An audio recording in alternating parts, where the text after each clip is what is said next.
Uh, Good evening. Thank you, everyone, uh, for waiting for about 10 minutes patiently.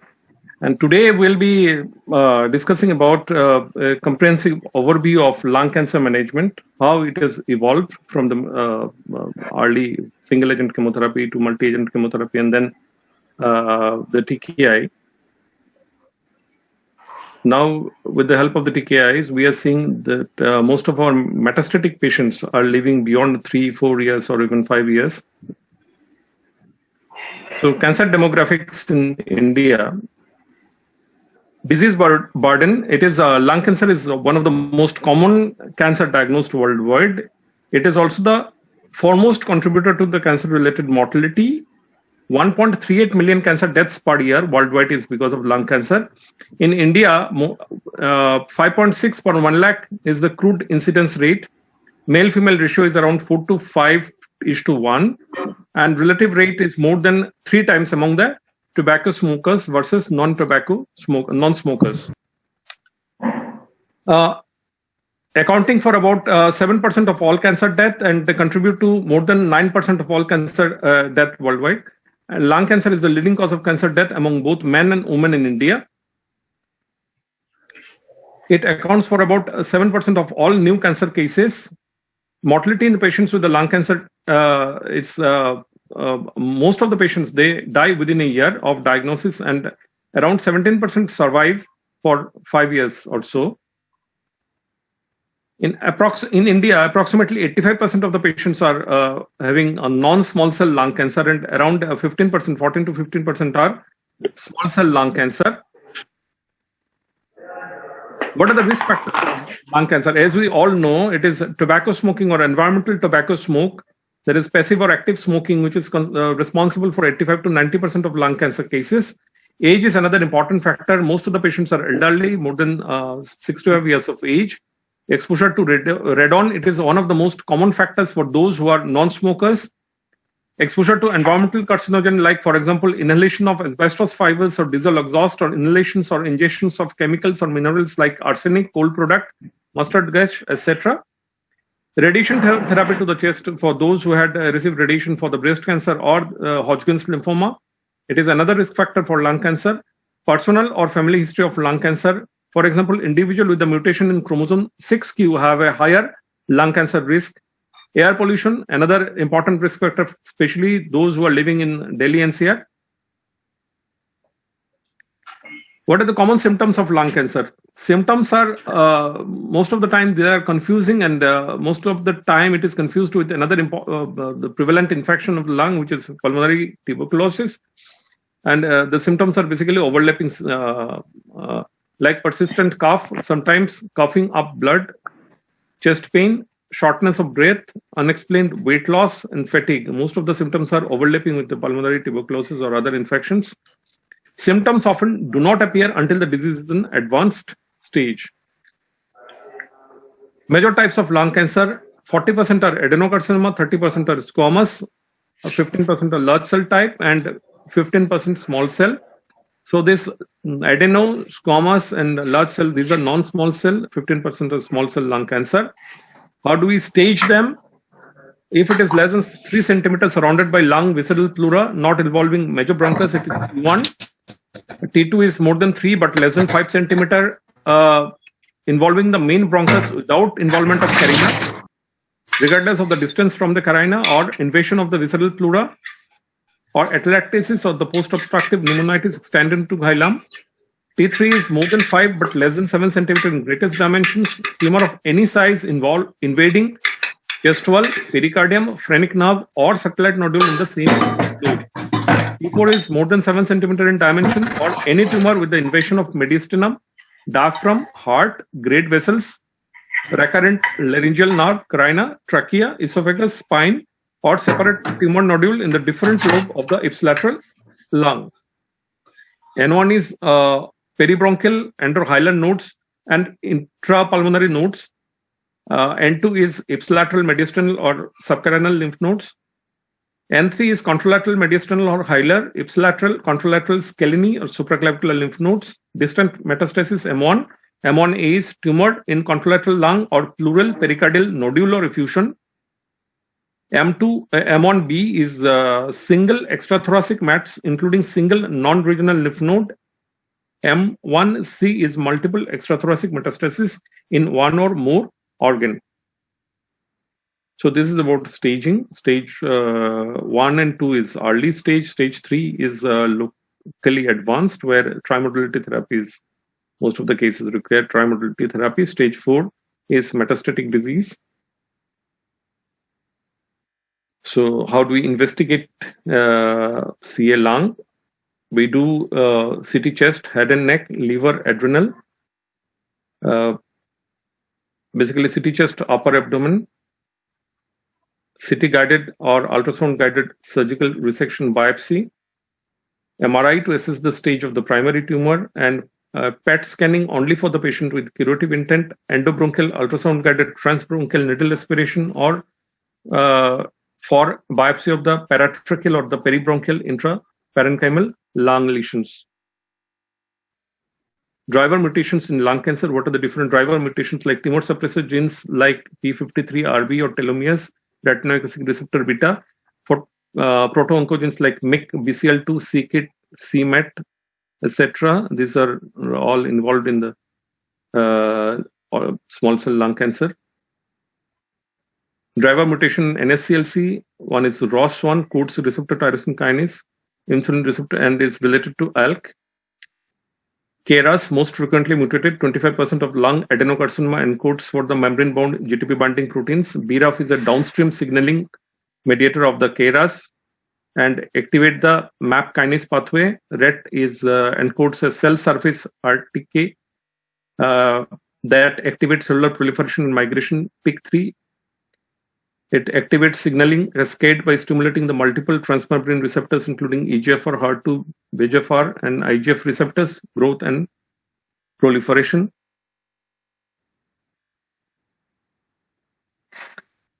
EGFR, test for EGFR mutation available modalities to detect mutation is Thuraskin, RT-PCR, pyrosequencing fragment length analysis, single strand conformation polymorphism analysis, high resolution MELT analysis, NGS, Sanger sequencing. Mutations looked for G719X in exon 18, 19 deletions, T790M in 20, S768I in exon 20, 3 insertion in exon 20, L858R in exon 21, L861Q in exon 21. It is EGFR prevalence is around 10 to 15%, exon 19 deletion, L858R, point mutation in exon 21. Testing in non-squamous NSCLC and NOS in all lung adenocarcinoma patients, irrespective of the clinical characteristics, by RT-PCR, Sanger sequencing with the tumor enrichment NGS. ALK rearrangement in 3 to 7% of the patients is found. It is FDA approved by IHC or FISH NGS. ROS1 rearrangement, it is present in 0.5 to 2% of cases by tested again by FISH or IHC or NGS. BRAF V600E, it is in 2 to 5% of the cases. It is detected by RT-PCR, NGS sequence, and Sanger sequencing. PDL1 expression, it is 24 to 60% of the cases. IHC testing for PDL1 before first-line treatment in patients with the metastatic NSCLC with the negative or unknown test result for any of the driver mutations.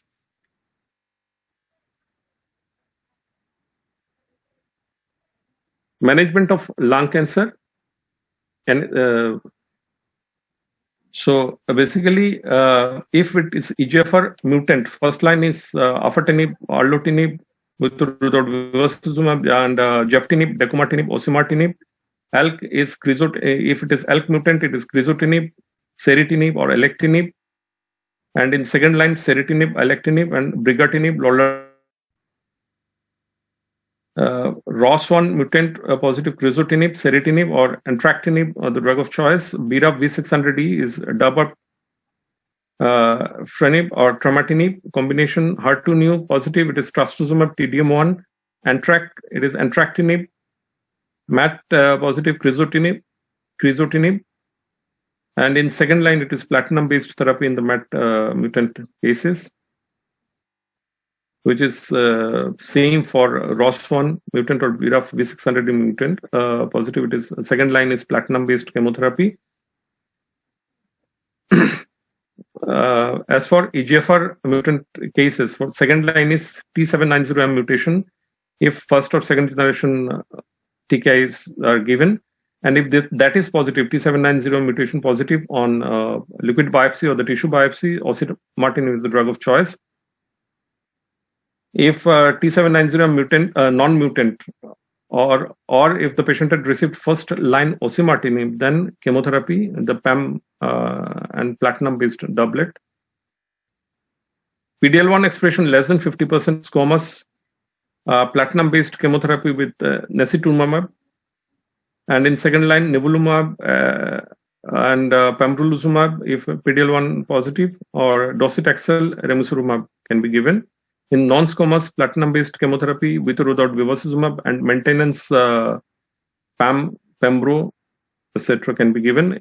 Second line is nivolumab, atezolizumab, pembrolizumab if PD-L1 positive, docetaxel, nintedanib, or ramucirumab.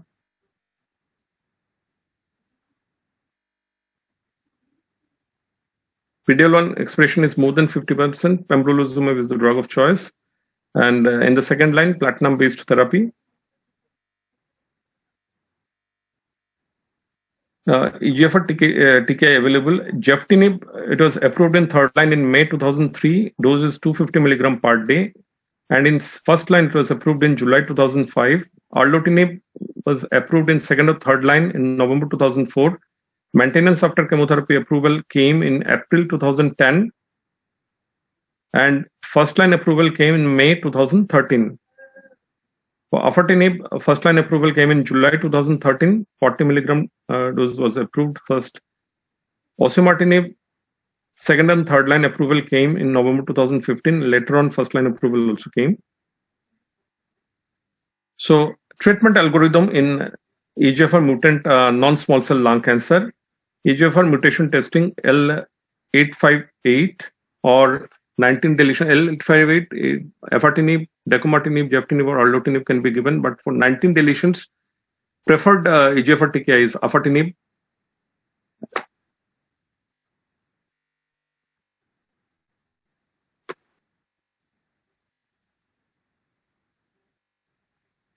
An uncommon mutation also we can give afatinib, which is preferred because the vast data for afatinib is vast compared to the other drugs, so it is preferred over the others.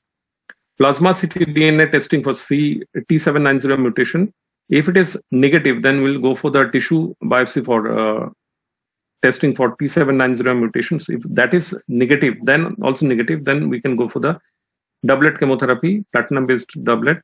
If T790 mutant in plasma or in the tissues, we will go for the osimertinib in the second line. And post osimertinib or chemotherapy doublet, we can go for the immunotherapy or chemotherapy, whatever the earlier agent. If second line we have used chemotherapy doublet, in third line we can go for the immunotherapy, or if you have used osimertinib, we can go for the chemotherapy doublet in the second line. And beyond chemotherapy doublet, we can, if immunotherapy has not been used, we can use immunotherapy. Or we can rechallenge with the drug EGFR TKI, which has been used in the first line.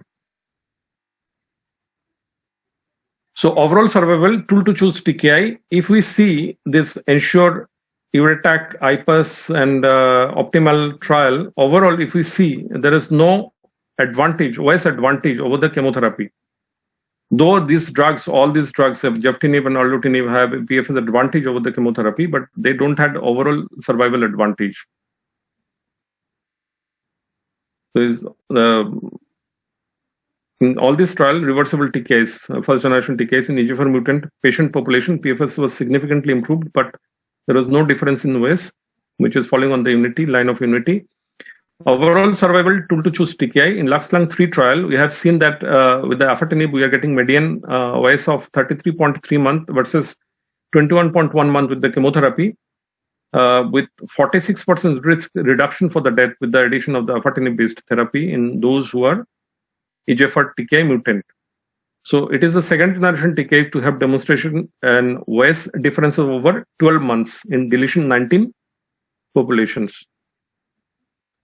Molecular mechanism of acquired resistance to first and second generation TKI. The most common, if we see the most common resistance mechanism is around 60 to 70% of the patient, they will develop mutation, T790M mutation.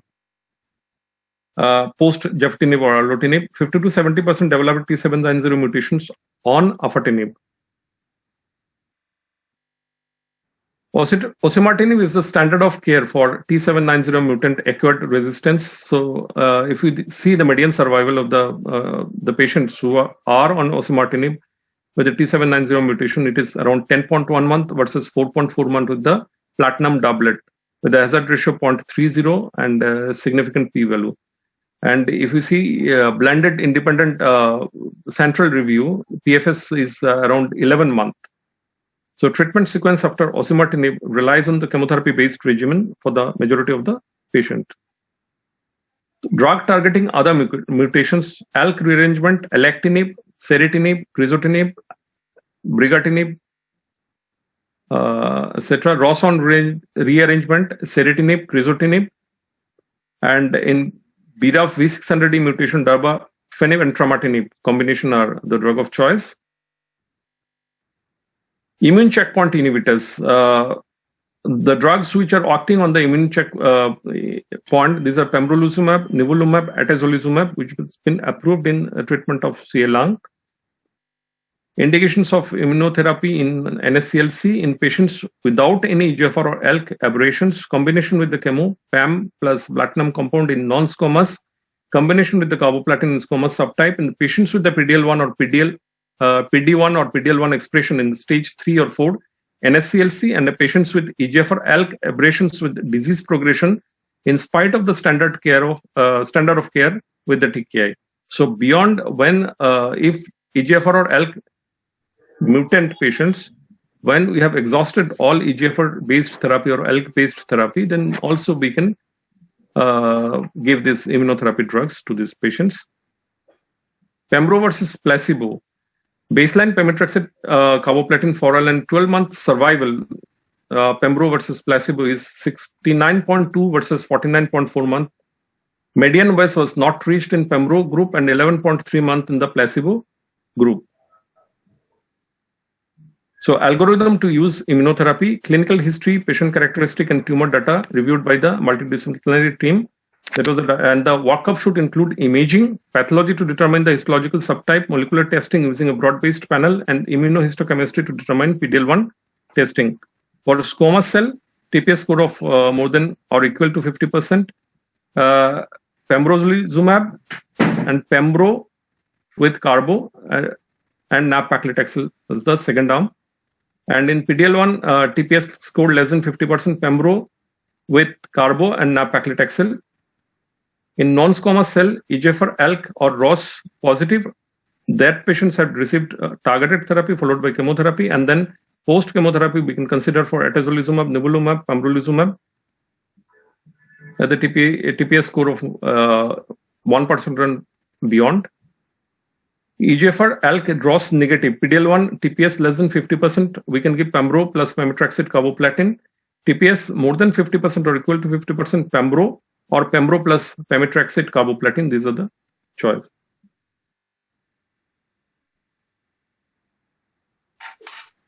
PFS and ways of immunotherapy, that is nivolumab versus docetaxel. PFS is 2.3 versus 4.2 months, whereas OS is 12.2 versus 9.4 months. And if we see by the PD markers, if it is more than 1%, 2 milligram per kg, we get 3.9 months of PFS. And if we give 10 milligram per kg, it is 4 months versus 4 months. And where the PD expression is 50% or less, more than that, it is 5 to 5.5, 2 months versus 4.1 month. And OS benefit of around 10.4 to 12.7 versus 8.5 month with PD more than 1% and PD more than 50%. It is 14.9 to 17.3 versus 8.2 months. So REVEAL study, they have shown median ramucirumab plus docetaxel versus placebo plus docetaxel, 10.5 month of in the ramucirumab plus docetaxel arm versus placebo plus docetaxel, it is 9.1 month, and stratified hazard ratio is 0.86 with the p-value of just reaching at the significance level. So VOES by PD-L1 expression more than 1%, more than 5%, and more than 10% PDL expression level, which are compared with the less than 1% PDL, less than 5% PDL1 expression, and less than 10% PDL1 expression. So whenever the PDL1 expression is higher, we have seen a better response with the immunotherapy.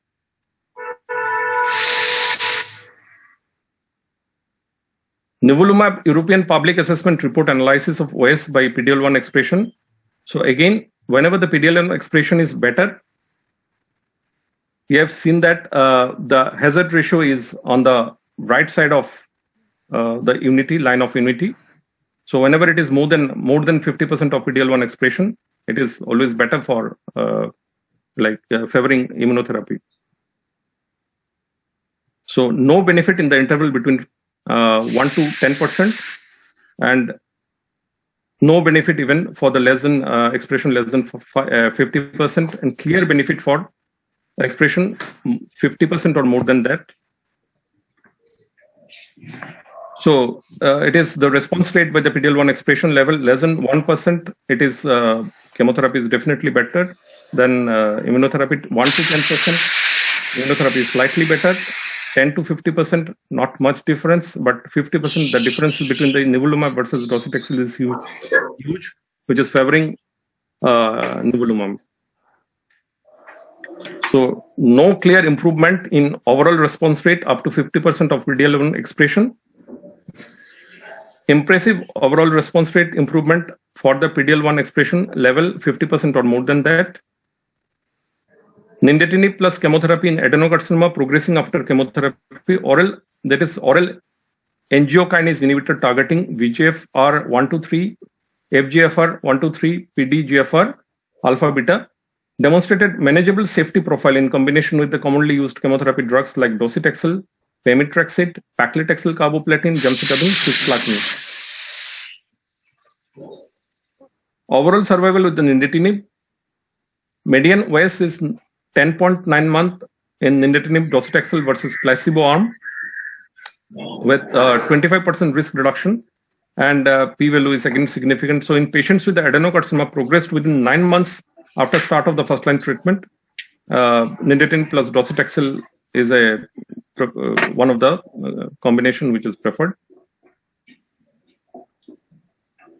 Overall survival with nintedanib, median OS with the nintedanib plus docetaxel is 12.6 versus 10.3 month. Again, here also, if we see, it is a 17% risk reduction. So at 1 year interval in the nintedanib plus docetaxel arms, 52.7 versus 44.7%, and at 2 year interval, it is 25.5 versus 19.9 is the in the placebo arm. So significant prolongation of OS in patient with the advanced NSCLC progressing after first line of chemotherapy with nintedanib plus docetaxel combination. Treatment strategy for small cell lung cancer. Standard treatment for limited stage disease is radiation plus chemotherapy, where we can use single drug or combination of drug. Alternative treatment for very early stage is surgery, which is limited to stage 1 disease, which is very rare to find. Extensive stage disease, radiation, chemotherapy. Chemotherapy is a standard combination chemotherapy is used. Radiation rule is basically for prophylactic renal radiation or the radiation to painful site, bone metastatic sites. In small cell lung cancer, platinum compounds like cisplatin, carboplatin, podophyllitoxin, etoposide, teniposide, these are and camtothecin, irinotecan, topotecan. These are common drug used in first and second line of treatment. In third line and beyond, anthracycline like doxorubicin, nupirubicin, or taxanes are used. Platinum-based compounds are first line of care. Carboplatin is usually commonly given in clinical practice. We see carboplatin used more than the cisplatin because most of these patients had multiple comorbidities because these are heavy smokers. They have cardiac toxicity, cardiac comorbidity, renal toxicity. So carboplatin is preferred over cisplatin. Most of the patients, they get carboplatin because of these comorbidities. Combined with etoposide and atezolizumab in advanced small cell lung cancer. Trial result, median overall survival was 12.3 months in the atezolizumab group versus 10.3 months in the placebo group, with a hazard ratio of death 0.70, that is 30% risk reduction of the death. Ipilimumab plus nivolumab is active in second and third line treatment in advanced small cell lung cancer. So other treatment modalities, surgical intervention is limited to stage 1 disease only. And radiotherapy, SBRT, early stage SBRT or 3D conformal radiotherapy, intensity modulated radiotherapy in later stages, stage 3, stage 4, concurrent chemoradiotherapy, cisplatin and cisplatin vinblastine or carboplatin paclitaxel. Though they are used, but most commonly etoposide platinum combination is most commonly used in India. Radiation therapy after response to chemotherapy, thoracic radiation therapy for patients who have had a favorable response to their initial chemotherapy and who have residual disease limited to the chest. Thoracic RT is associated with the improved overall survival. There is no evidence that thoracic RT improves survival of those without residual thoracic disease by CT scan. Prophylactic renal radiations, PCI followed by chemotherapy has been demonstrated to decrease the incidence of symptomatic brain metastasis, although the impact on OS is uncertain. And this era of modern imaging, MRI surveillance may be considered as an alternative. Thank you.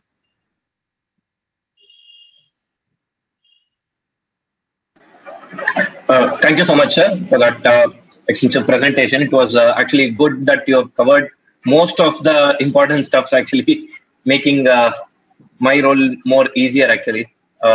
Thank you so much, sir. Thank you.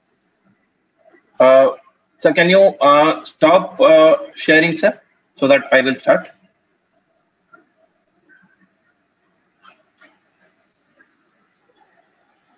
Let me know if the screen is visible. Yeah, screen is visible. Yeah, sure. Once again, a very good evening. Myself, Dr. Niranjan, from the Medical Affairs team of Boehringer Ingelheim. Myself have completed my MBBS and MD in pharmacology from CMC Vellore. And since 2 years, I am associated with Boehringer Ingelheim's oncology division.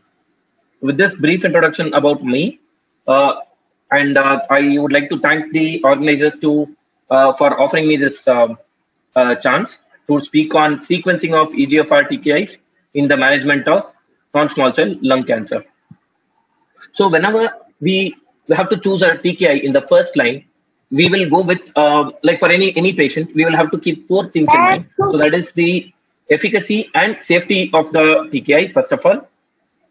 Then we have to think of the presence or absence of other parameters like brain metastasis or metastasis elsewhere. And very importantly, the risk of acquired resistance following the first line therapy and the availability of subsequent targeted therapy following the first line. So these are the key parameters that comes into picture. Apart from cost, definitely, these are the important parameters that one has to take care before choosing the first line tyrosine kinase inhibitor for EGFR positive lung cancer. So here in the market, we have around 5 tyrosine kinase inhibitors for EGFR mutation positive lung cancer. First generation, that is erlotinib and geftinib. And very importantly, we need to know that they are irreversible. So their actions are going to be very much irreversible. That's why they have not shown a significant overall survival compared to first generation compared to chemotherapy. On the other hand, we have second generation TKI, namely afatinib and dacomitinib. Since they are into the second generation, their mechanism is quite different. So here they exert a irreversible covalent binding across the EGFR receptors, and not just EGFR, it is going to be a pan ERBB inhibition. So right from ERBB 1, 2, and 3 and 4, all are going to be inhibited with the help of second generation TKI in an irreversible fashion. And coming to the important drug, that is osimertinib, which is the third generation tyrosine kinase inhibitors, which currently has shown its overall significance in improving the overall survival compared to a first generation TKI. So here again, the molecule was primarily designed for T790M mutation, but it has shown its efficacy in other EGFR mutation, that is other common EGFR mutation as well. But its range of activity is very much limited to EGFR, common EGFR mutations as well as T790M mutation. So now one has to choose the right TKI basically. So as I mentioned earlier, the subsequent treatment and the subsequent mutations become very much important here. So here, for example, if we consider this as the tumor, so the tumor looks very much heterogeneous. So the individual colors, the colored boxes represent tumors with multiple mutations. So basically it's a heterogeneous tumor. So here, when we treat such a tumor with a first generation TKI, which has a limited range of action, a reversible range of action, so it doesn't affect most of the mutation. It just covers the common EGFR mutation. But as I mentioned, most of the lung cancer tumors remain heterogeneous right from their conception. And once you treat such a mutation with the first generation TKI, they end up remaining heterogeneous. And you can see the yellow ones are the T790M development following resistance. But still, it has other components of EGFR mutations also, like compound mutations or uncommon mutation, etc. And whenever we treat this with osimertinib, again, the common mutation as well as the T790M mutations are disappeared. But the problem is that tumor still remains more heterogeneous. And here we have very much limited targeted options, because post osimertinib, we know that not a lot of targetable mutations appear in the real life practice. And most common option remains chemotherapy for such a heterogeneous tumor. On the other hand, when the same tumor or a similar tumor is treated with a second generation TKI, namely afatinib or dacomitinib for that matter, most of the common as well as uncommon mutations of EGFR and other ERBB family disappear, with predominantly ending up with a tumor rich in T790M mutation.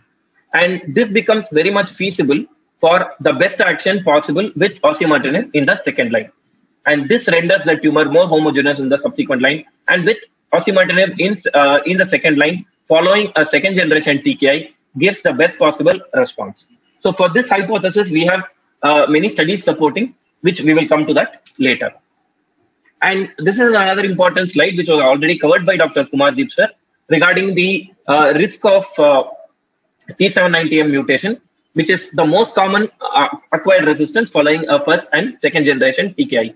So this gives us a chance of introducing another TKI following the first or second generation TKI in the first line. We have another chance now, because almost most of the patients, that is 60 to 70% of the patient, are going to develop T790M mutation, for which osimertinib is available.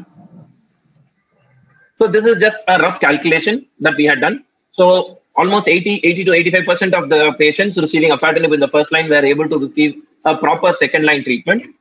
And we also know that from the previous graph, around 50 to 70% of patients develop T790M mutation.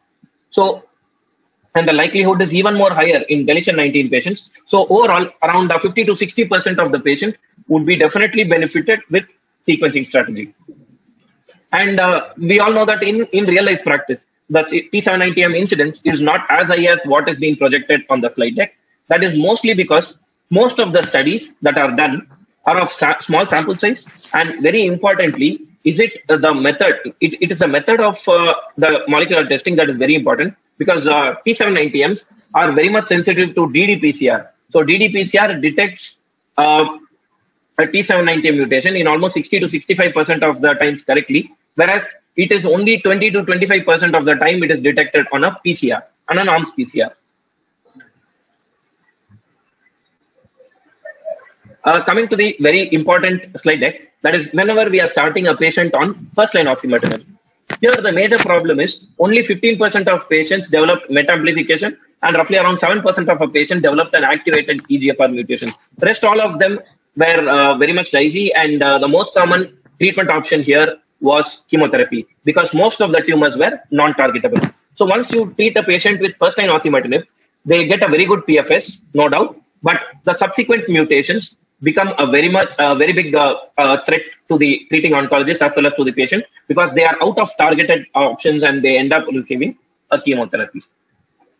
So this data again was taken from Flora only. Here if we look at the left hand side bar graphs represent osimertinib arm and the right hand side the double bar graphs represent the first generation TKI arm. So here if we see around 68% of patients who were receiving second line treatment with osimertinib was chemotherapy. So almost 2/3 of the patient had to receive cytotoxic chemotherapy in the second line as soon as they progress on osimertinib. Whereas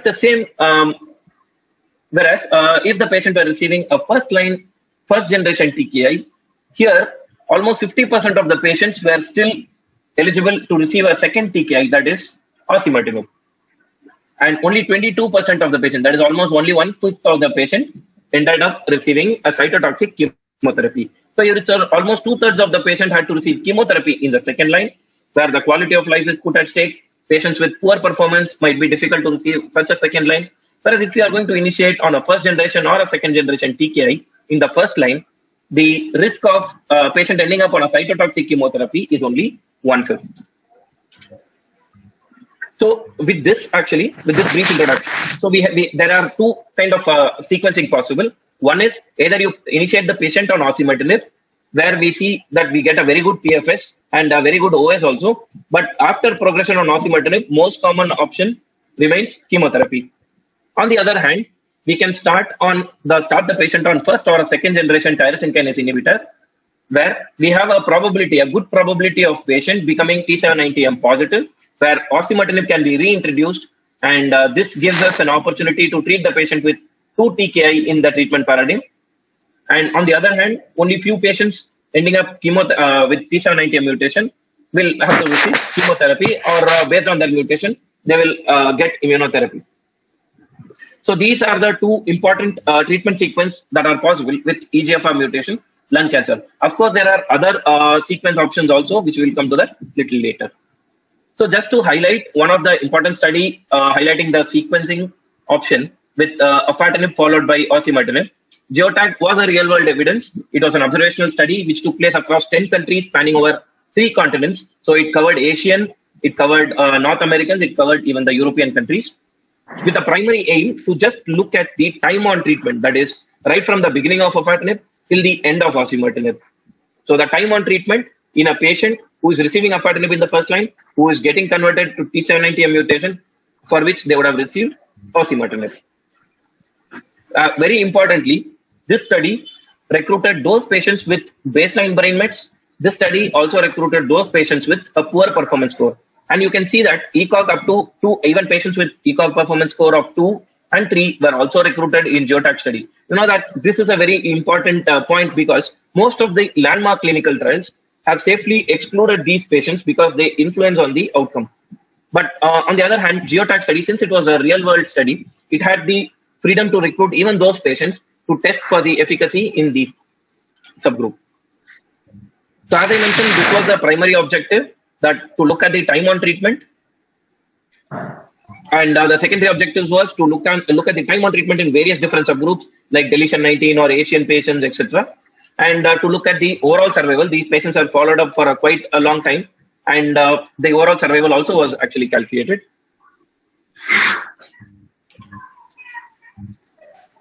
So as I mentioned, it was a retrospective study which collected the data in the retrospective manner. Those patients who received first-line afatinib, followed by becoming T790M, for which they received osimertinib. And this recruitment. So there is a misconception about GEOTAC study that patients should be on osimertinib for 10 months. It is actually not like that. The point is, at the time of data collection, the patient should have been initiated on osimertinib for 10 months prior. So the patient should have been initiated on osimertinib irrespective of the duration of osimertinib. So the osimertinib could have been taken just for 1 day and then stopped, or 2 days and then stopped, or even for a month and then stopped. But the time of initiation of osimertinib should be for 10 months. That is because from AURA, we had Dr. Kumardeep sir presenting that. So we know that when osimertinib is used in the second line, like in this case, it would give a PFS of around 10 months. So we need at least 10 months of follow-up for all these patients so that the data is matured enough. That was the reason of keeping this 10 months caveat here. So basically, it is 10 months prior the patient should have been initiated on osimertinib, and it is definitely not that the patient should be on osimertinib treatment. And very important here, as I mentioned before, there is no cutoff period on afatinib's use or on osimertinib's use. So irrespective of duration of afatinib's therapy or irrespective of duration of osimertinib's therapy, the patient would have been still recruited if they were initiated on afatinib, got T790M positive, and took osimertinib, for which the initiation alone should have been 10 months prior. Coming to the, as we all know that, yes, definitely that randomized controlled trials have their own problems, their own issues, but, the real world evidences, but it has some advantages also, like what we had in GEOTAG. So as I mentioned, we were able to recruit almost 1/3 of the patient who were above 65 years, and definitely age is an influencing factor in the overall survival and in the sequencing options. And there was no, definitely we have a strict protocol on the rules and on the dose of the initial dose basically. So here, almost 1/6 of the patient took a dose of afatinib which was not recommended, a lesser dose, or something like 30 or 20 also. And this also had the freedom to recruit the patient with poor performance score. So almost 1/6 of the patient here again were having a poor performance score of 2 or more than 2. Apart from this, GEOTAG study also took care of certain aspects to reduce the selection bias. Like for example, wherever the electronic health records were available, there was a simple program that was deduced to select only the consecutive patients fulfilling the inclusion criteria, rather than cherry picking those who responded well. So it was not like that. So only consecutive patients were actually selected. Apart from that, enrollment was very limited to only 15 per site. Patients with brain mets at the baseline and poor performance score were also included here. And as I mentioned, there is no minimum cutoff on duration of afatinib or duration of osimertinib. So just to reiterate, patients who were on 1 day of afatinib, followed by, if they receive 1 day of osimertinib, if the initiation of osimertinib is around 10 months prior, they will still be recruited for GEOTAG study, irrespective of the duration of therapy. So moving quickly into the results, if we, these are the left-hand side bars and the right-hand side bars represent the duration of treatment with afatinib and osimertinib respectively of each patient. If you zoom and see, we recruited the patient with different duration of treatments. So there were some patients who took only for just 1 or 2 months. Some patients, it went up to 24 months. And somewhere roughly the median was around 10 to 11 or 12 months, which was actually seen in the clinical trial. Similar was the case with osimertinib. So you can clearly see that the median value roughly is around 10 to 11 months. And the some of the patients took the medicine only for about 1 or 2 months. And very importantly, there is a misconception again that GEOTAG study considers those patients who did very well on afatinib alone. But this data shows that it was not the case, because the median time on treatment with afatinib was only 12 months, 11.9 months. So this was something similar to the progression-free survival that was observed in the LUX-LUNG studies. So other LUX-LUNG 3, 6, and 7, which was a randomized control trial, the PFS was around 11 to 7.5 months. And the median time on treatment on afatinib in GEOTAG was close to the same.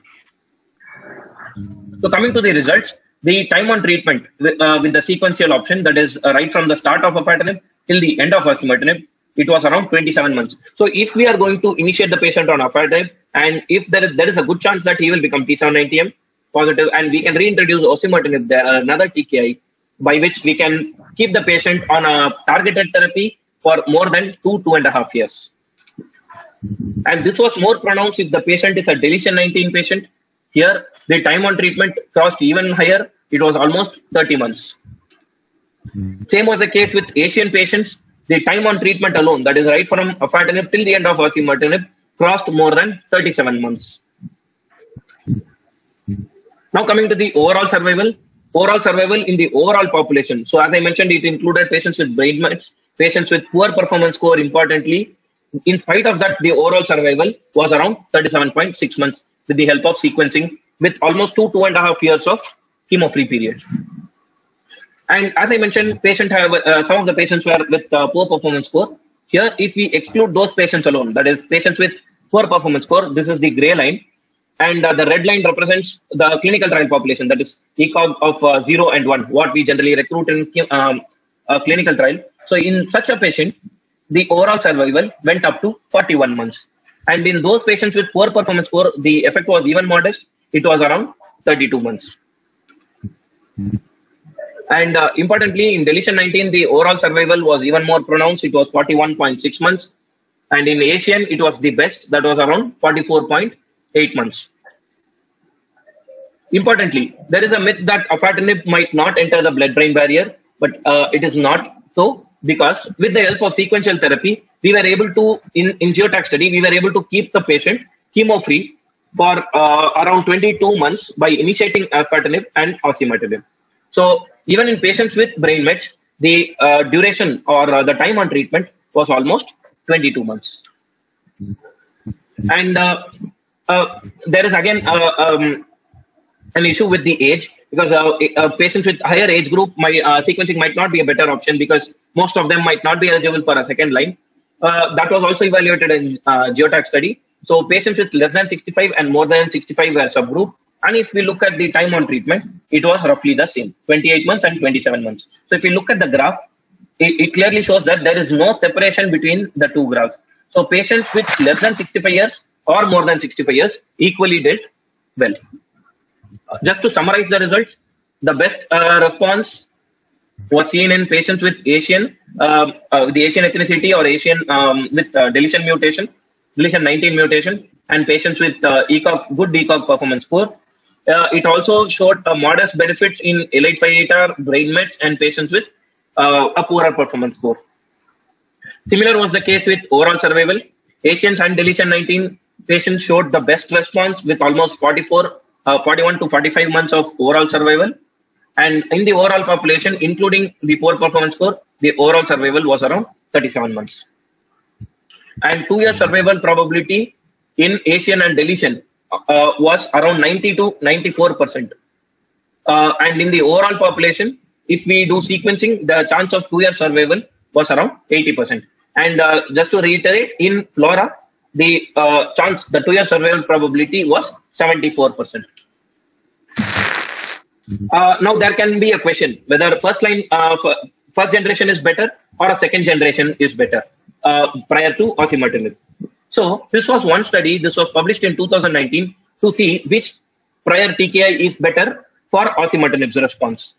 So basically, what they did was they recruited the data of those patients who received second-line osimertinib, and they subcategorized these patients into those who received first-generation TKI in the first line and those who received a second-generation TKI, that is afatinib, in the first line.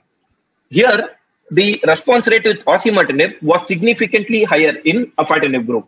That is, the response with osimertinib was much better in those patients who received a first-line afatinib.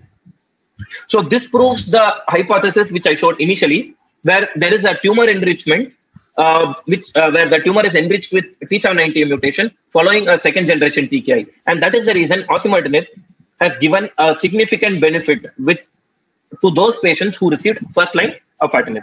So a sequencing with a second generation followed by a third generation proved to be the best here again, with a time on treatment, that is median PFS, the progression-free survival, with osimertinib in the second line was 17 months in afatinib group, and it was only 9.7 months in first generation TKI group. We actually see the curves are wide apart, and with afatinib, it is showing a better response compared to first generation TKI.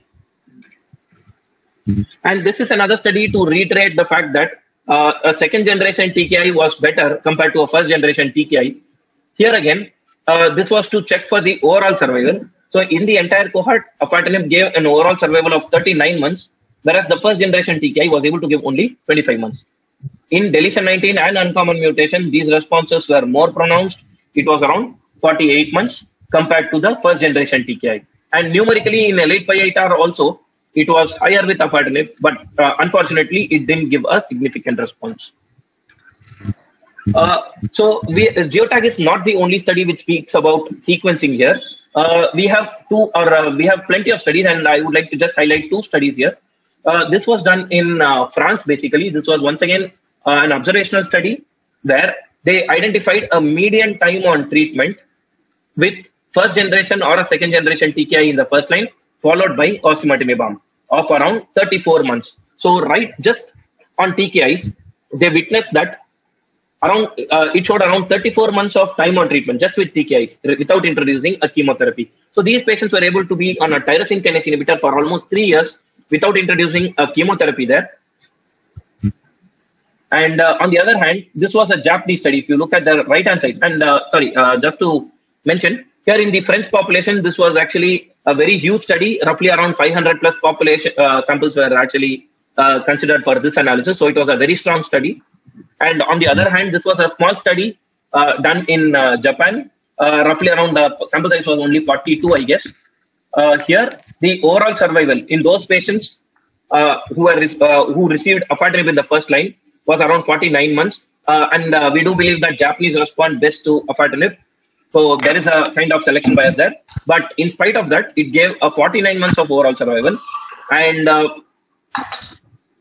here, on the other hand, those patients who received afatinib and who did not develop T790M, in them, the overall survival was still modest. It was around 33 months.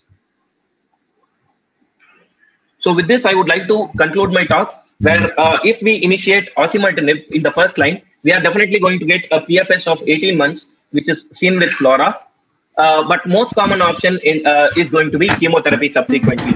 So here, the patient is going to have, although a very good overall survival, but the chemo-free period was very much limited to the PFS of osimertinib. On the other hand, if we initiate the patient on afatinib, we have a substantial chance that the patient will become T790M positive.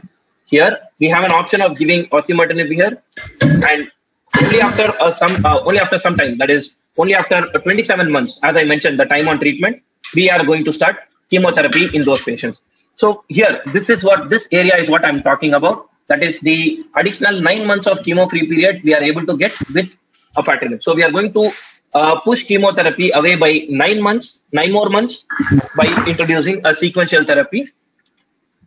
And not to forget, this sample, this is the overall sample, which included patients with ECOG poor performance score also.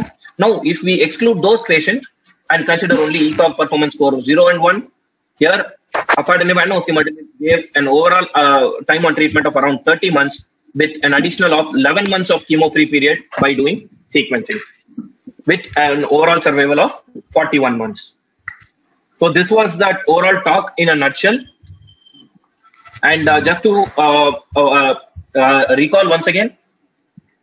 So once again, as I mentioned that osimertinib was evaluated only against the first generation TKI, and it was never compared against the second generation TKI ideally, and it was available at that time. Very importantly, the overall population of Geotag included patients with ECOG performance score, patients with baseline brain mets, and patients who took a dose of afatinib which is less than recommended. So all these, to an extent, makes Geotag study a very robust observational study. Although definitely observational study have their own negative points, but the authors of the paper made sure that the selection bias was reduced to a greater extent by picking up consecutive patients. So these are the other treatment options. So with first generation TKI, from various studies, we got to know that when osimertinib was not available, the overall survival was only around 22 to 28 months in various studies. With osimertinib's availability from FLAURA study, we know that first generation could touch an overall survival of around 31-32 months. With afatinib, during the time of limited osimertinib's use, various studies showed an overall survival of 32 to 38 months. And dacomitinib, on the other hand, showed a 34 to 37 months of overall survival. But importantly, they have excluded brain mets. Osimertinib from FLAURA study showed an overall survival of 38 months. And finally, coming to sequencing, it showed an overall survival of 37 to 46 months in various subgroups. Apart from that, chemotherapy with TKIs are an upcoming option, and chemotherapy with a VEGF inhibitor is also a very fruitful option. With this, I would like to conclude my talk and thanking the organizers for the opportunity. Thank you.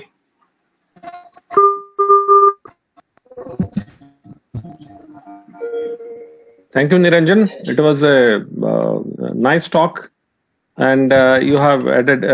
We came to know about new data which are very new to us, the Japanese data and the French data, which you spoke of. Thank you, Niranjan. Then Thank you. Thank you, proceed to next session.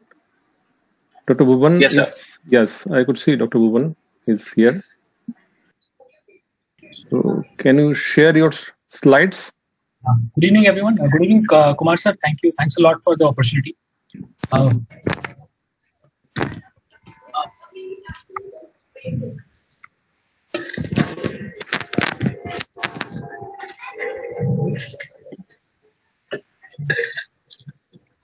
I think we are good to go. So to begin with, I'd like to thank Boehringer for this opportunity. And the slides have been provided by Boehringer, and it's an interesting topic which I've been given. So role of afatinib in squamous cell carcinoma of the lung. I think when the topic was given to me, to me it was like I thought it was use of afatinib in a EGFR mutated squamous cell carcinoma lung. But to my surprise, when I was preparing for the talk, I myself came to know about this indication, which is not yet approved by the NCCN, but it's approved in the ESMO and Indian Directorate. So what I'm going to talk about is the use of afatinib in the squamous cell carcinoma lung, irrespective of the EGFR mutation, as a second line agent. And I think it's more of a clinically unmet need. And when we are faced with squamous cell carcinoma lung, we generally end up using a taxane plus a platinum in the first line, and in the second line, most of us use immunotherapy now. But there are these subsets of patients who are unable to afford immunotherapy, or there are these subsets of patients in which it is contraindicated. And I think the TKIs, especially the afatinib, has a role there. And there is this, so it's one more weapon in our arsenal which can be used. So moving forward, we do understand squamous cell carcinoma is the less common of the non-small cell lung cancer. It accounts for almost 30% of the cancer of the non-small cell NSCLC. And the second line of the squamous cell carcinoma lung is more of an unmet need. And we all understand that as a medical oncologist, we are more happy looking at adenocarcinoma rather than looking at a squamous cell carcinoma, because the armamentarium which is available to us in adeno is much more. And whenever we are faced with the prospects of treating a metastatic squamous cell carcinoma lung, there is something which is more of a heartbreak that the amount of drugs available are less.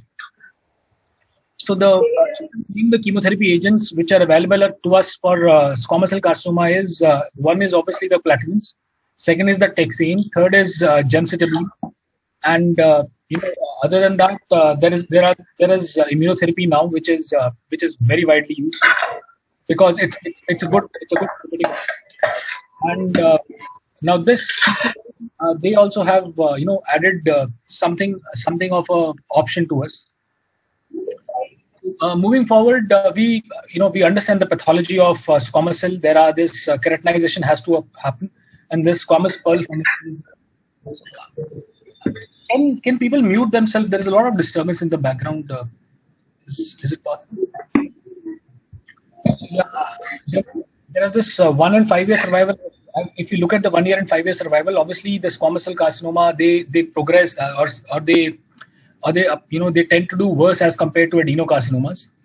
And as I just mentioned before, that I as a medical oncologist am more happy treating adenocarcinoma, because patients are usually they tend to fare much better. The treatment options are much better. There you can use pemetrexed. There is an option of using bevacizumab. There is this huge subset of patients. Almost 50% of the patients will end up being treated with the targeted therapies, and the immunotherapies, they have a much more robust data in the adenos than in the squamous. So I think that's where this thing has come up.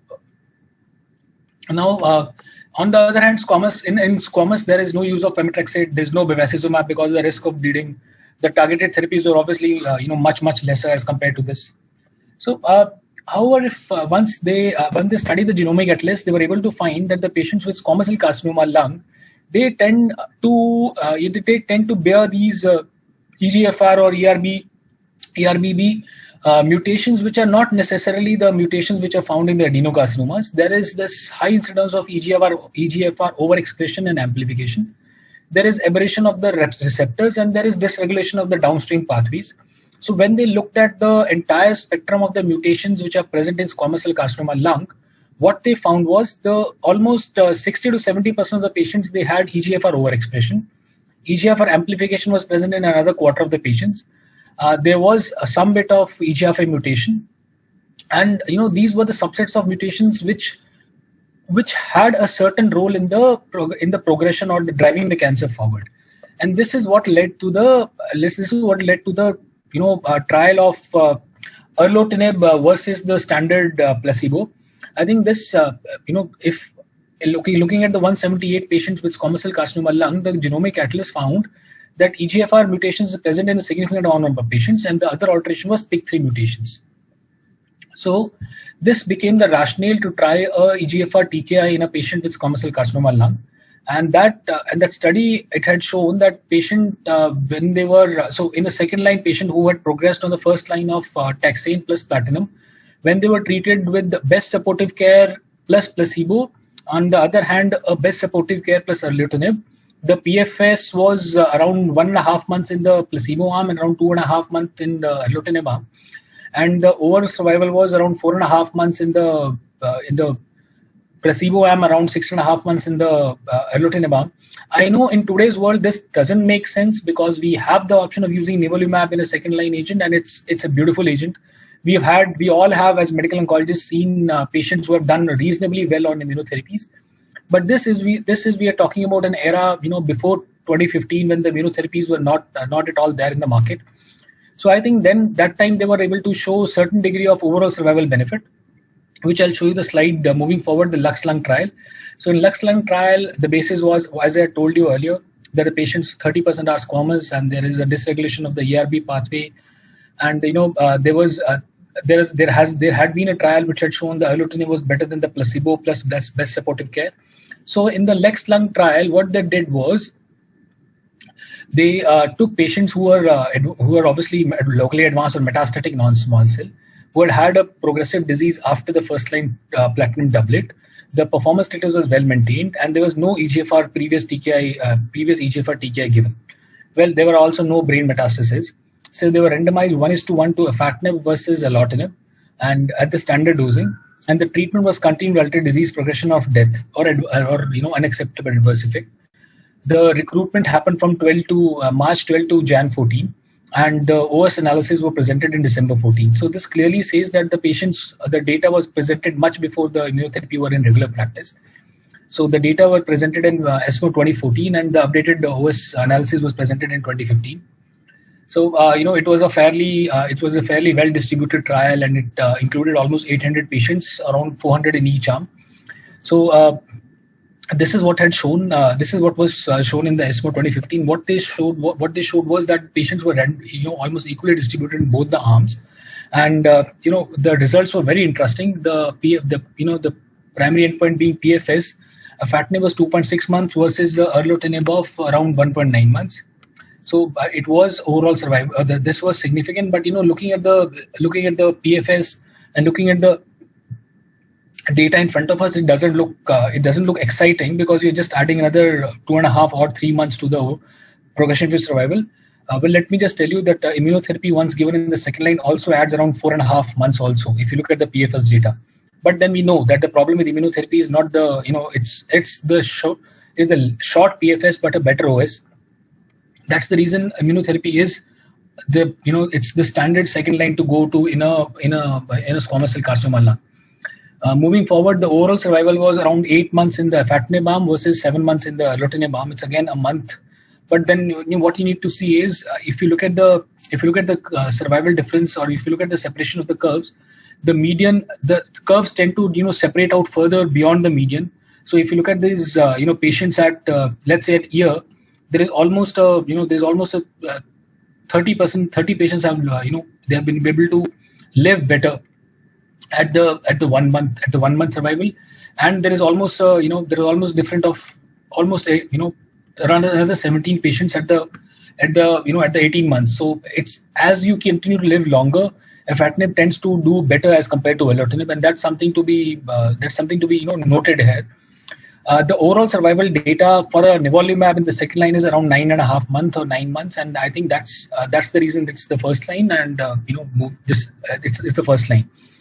Well, if you look at the forest plot, almost all the subgroups did better with afatinib.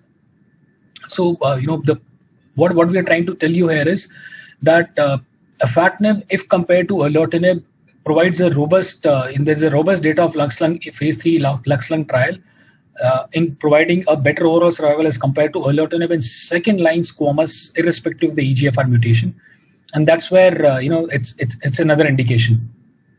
So the quality of life is well maintained. There is the safety data was also it's consistent with the other safety. It's consistent with the safety profile of afatinib otherwise, and the adverse effects were usual.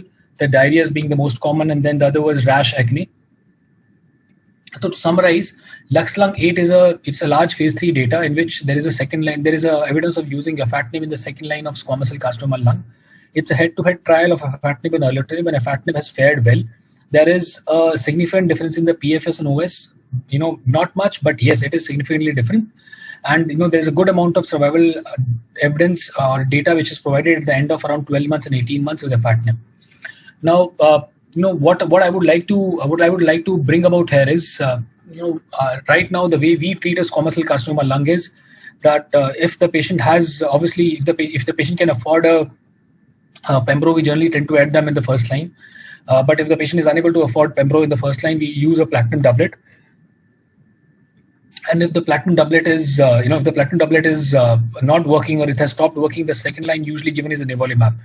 And if the patient can afford a nivolumab, generally the first agent I would choose in my clinical practice is nivolumab or immunotherapy. But if the patient is unable to afford a nivolumab, there is the corporate doesn't allow. There are these corporates which don't allow immunotherapy. They still think it's too costly, that they can't afford it. Using a TKI, be afatinib preferably, or erlotinib is a good second line option in those patients. And in the patients who are contraindicated to immunotherapy, we all have these subsets of patient in which we can't use immunotherapy. There are patient has ILD, patient has ulcerative colitis. There are these patients who have florid ILD, and this cannot be used. Using a TKI is not at all a bad option, and it should be it's indicated as far as the DCGI is concerned. So again, looking at the mutation subset which we have in the squamous cell carcinoma lung, the majority of them are there's a EGFR overexpression and there's a EGFR amplification, and a few of them have EGFR mutations. So, and if we look at the data, patients who had EGFR mutation, they tend to fare well as compared to the patients who do not have EGFR mutations, be anything. And I think that's consistent with the data which were presented, that in a subset of patients who have EGFR mutation, the patients will be doing the patients will do better with afatinib or erlotinib.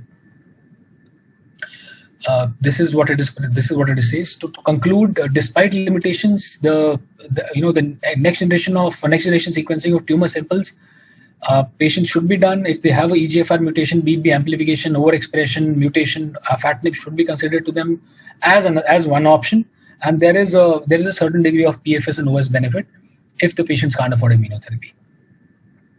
So this is the data which was presented to us, and the use of which sealed the use of TKI in the second line. So if you use EGFR TKI versus second line standard CT, the patients there was this evidence that the patients they tend to do fairly well with the TKIs also. So that would be my talk. Just to summarize, I think to me, where has this talk added advantage or added to my knowledge is, so I have currently I have a patient in my clinic or in my ward right now who's from Indian Oil. I'm sorry for taking the name, but the patient is from Indian Oil. He has a squamous cell carcinoma lung. He was treated with paclitaxel carboplatin weekly doses 12 to begin with. Then he had a lesion in the brain which was treated with a steroid SRS was done. And then again, he was started on gemcitabine carboplatin for some systemic progression. Post gemcitabine carboplatin, he again had a brain metastasis, and it was again treated with the SRS. Along with that, there was a D9 vertebral metastasis, which was again, SBRT was done for that. Now he has had a progression, and we have asked the Indian Oil to give us approval for nivolumab, but Indian Oil being a corporate, they're refusing to allow use of nivolumab or immunotherapy in such a case. I would want to do a NGS study so that I can look at the tumor agnostic approach or use a immunotherapy. But then, now with this data coming in, I probably would, for the meantime, I would like to put the patient on afatinib and maintain it. In the meantime, I fight with the corporate to allow immunotherapy. That's where, this study has added to my knowledge. Thank you. Thanks a lot.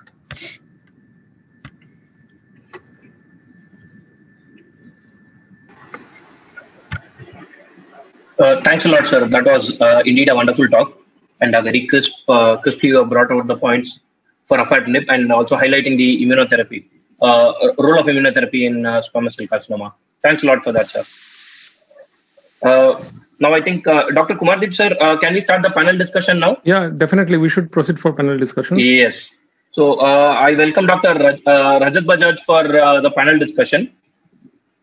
Sir, can we have you now, sir?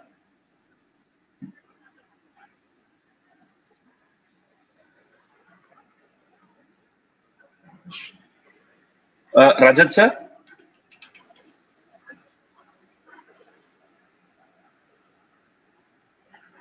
Yes, I think we have sir now. So he has joined now. Yeah, sure. Hello. Yeah, Yes, sir. You're audible, sir. You're audible, sir. Yes. Yes. Hi. Yes, sir. We can. I guess we can start the panel discussion on sequencing of EGFR TKIs in non-small cell lung cancer. Over to you, sir. Okay. Okay. Good evening, everyone.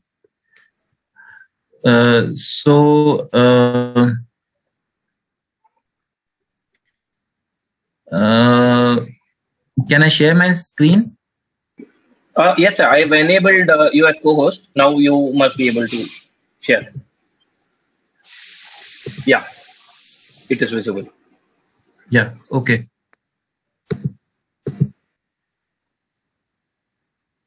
Is my screen visible? Yes, sir. Yes, yes. Okay, okay. So, good evening once again. Thank you, BI, for having me here. Thank you, Dr. Kumardeep. Sir, as I have been told that there are a lot of panelists which have to be there in this panel discussion. This panel discussion is on the sequencing of EGFR TKIs in the management of mutant EGFR non-small cell lung cancer. So, these are my panelists. Can I have everyone here? Dr. P. Suresh, sir, are you there? Yes, I am available. Good evening, sir. Dr. Saha? Yeah, I am here. Okay. Hello, sir. Dr. Pankaj Goyal?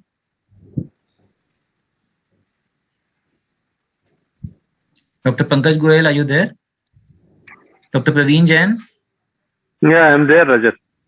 Hi. It is like an attendance going on. Okay, hi, sir. Dr. Chaturbhuj?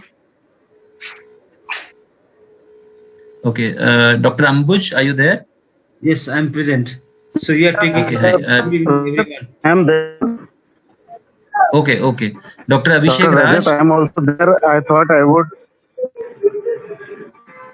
Yeah, Dr. Rajat, I know, this sir. is Syed Chaturbhuj. I'm here. Hi, sir. Hi. I wanted to put one proxy also, but I forgot. Yeah, I know. Dr. Abhishek Raj, are you there?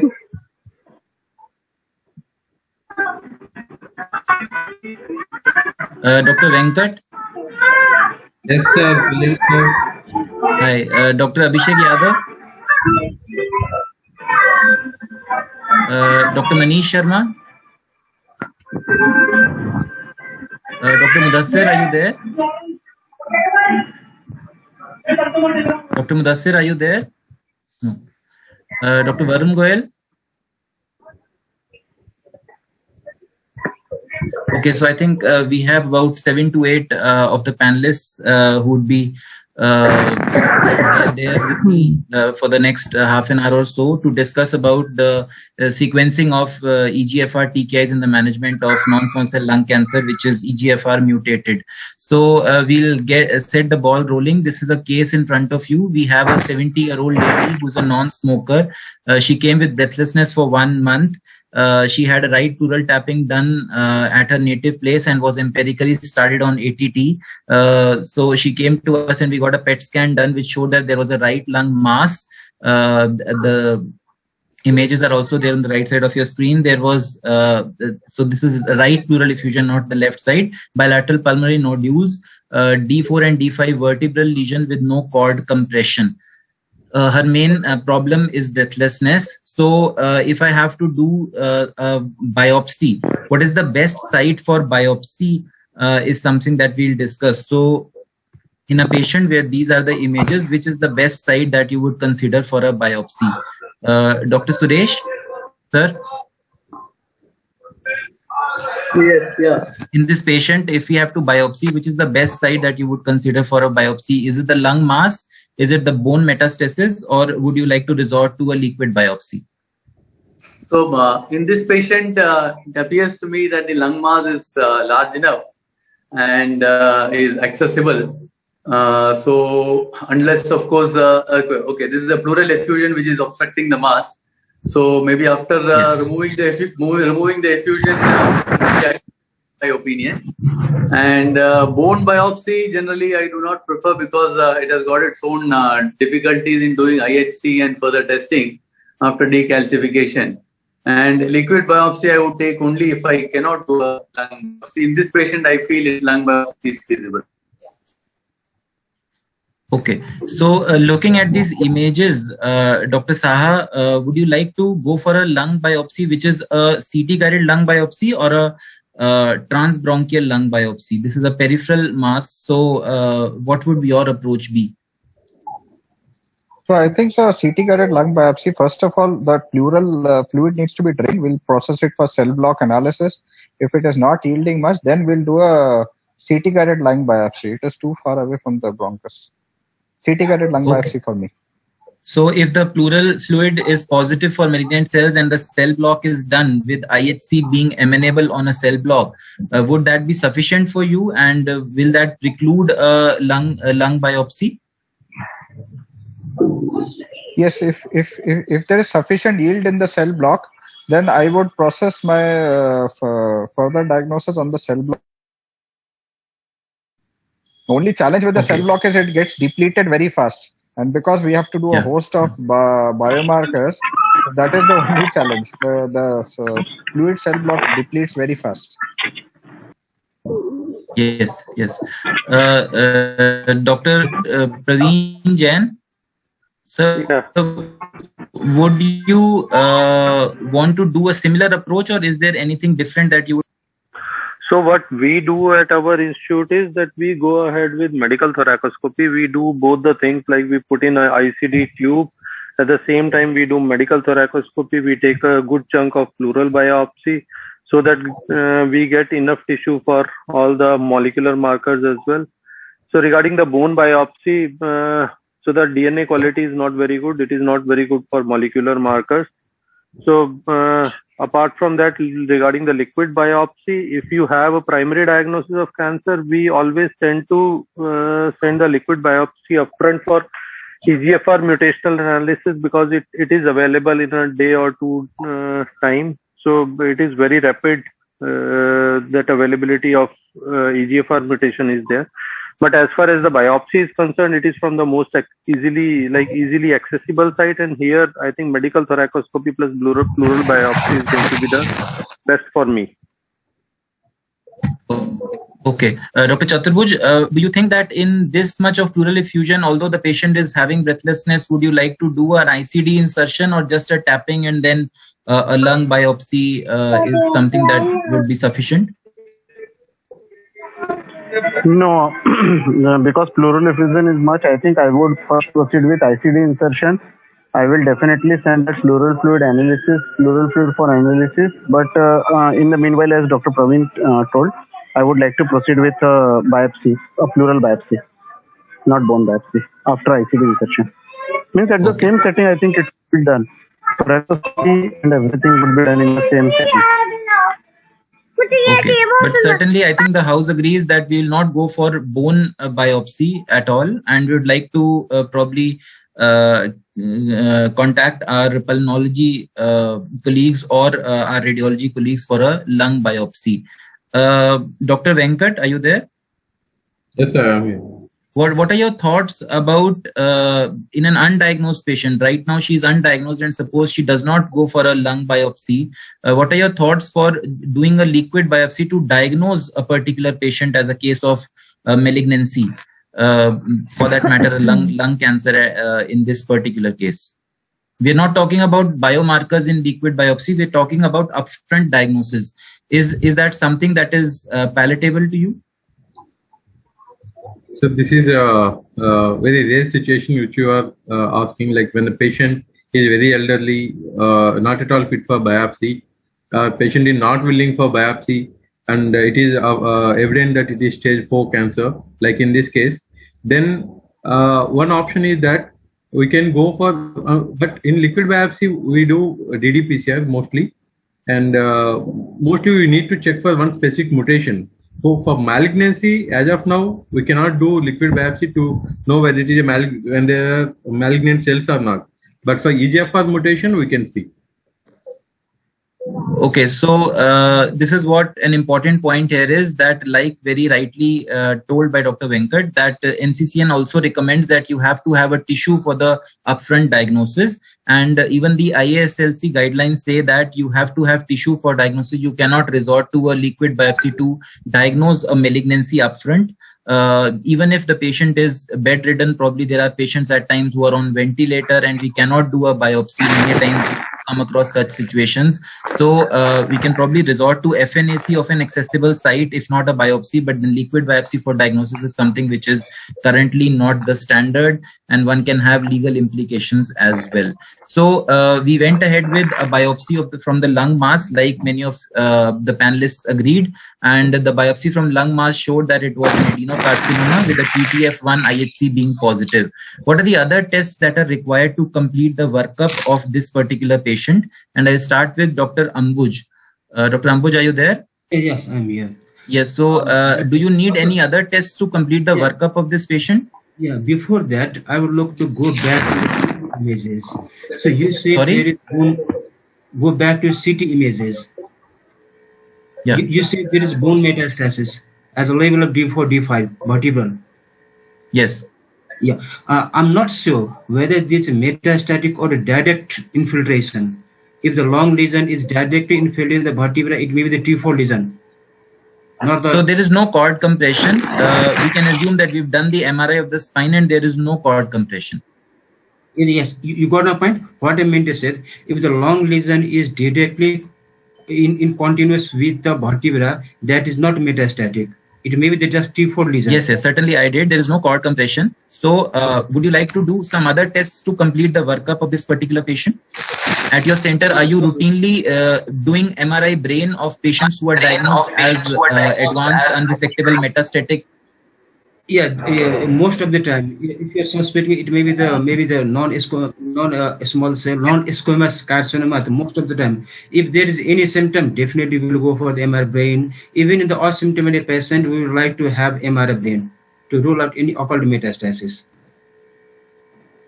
Okay, Dr. Mudassir, are you there? Yeah. Dr. Abhishek Raj. Good evening. Yeah. Okay, so I think all the panelists would agree that even the NCCN guidelines recommend that in a patient who is having a stage 4 disease, brain MRI should be done to rule out brain metastasis. At times, it may be asymptomatic. So if we have to do the biomarker analysis or the mutational analysis, as is the case in a patient who is a stage 4 adenocarcinoma of the lung, then there are many options. Hello? Hi, Dr. Rajat, Dr. Mudassir here. Hi. Yes, you are audible, certainly. So the next question. Yeah. If the question was the same, that MRI should be done, I think we should be doing MRIs, especially in the these metastatic cases. Yes, we should be doing MRIs. Yes, certainly. So, if you talk about the molecular testing for the biomarker analysis in patients who are stage 4 adenocarcinoma, there are many options available, and be it the single gene assays or the comprehensive NGS, be it the tissue biopsy or the liquid biopsy. So, which one should be preferred, Dr. Mudassir? What would your take be on a patient who is a stage 4 adenocarcinoma of the lung and now is waiting for a biomarker testing and needs your opinion? So what will your opinion be in such a case? I think we should be in such cases we should be going for NGS rather than individual separate testing sequencing of testing. I think NGS is better. It will give us about all the common markers, EGFR, ALK, ROS, MET, BRAF in one go, and we will probably save time as well as tissue. Okay, so you generally resort to NGS in your patients who are wanting to have a biomarker testing done, isn't it? Yes. And this NGS is generally on a tissue biopsy or a liquid biopsy in most of the cases in your practice? So, tissue biopsy. Tissue biopsy. Okay, so we go back to Dr. Suresh. Sir, would you like to take this? What would your test of choice be if a biomarker testing needs to be done? Yes, so though NGS is a very good model, very good test to do, and is the best test, but I think with the cost considerations and the fact that we do not have a therapeutic alternative for all the things that may come out in it, I prefer to go for the more focused panel, which you mentioned of EGFR, ALK, ROS, BRAF, and CMET now, BRAF and CMET. So this is what we do along with PDL.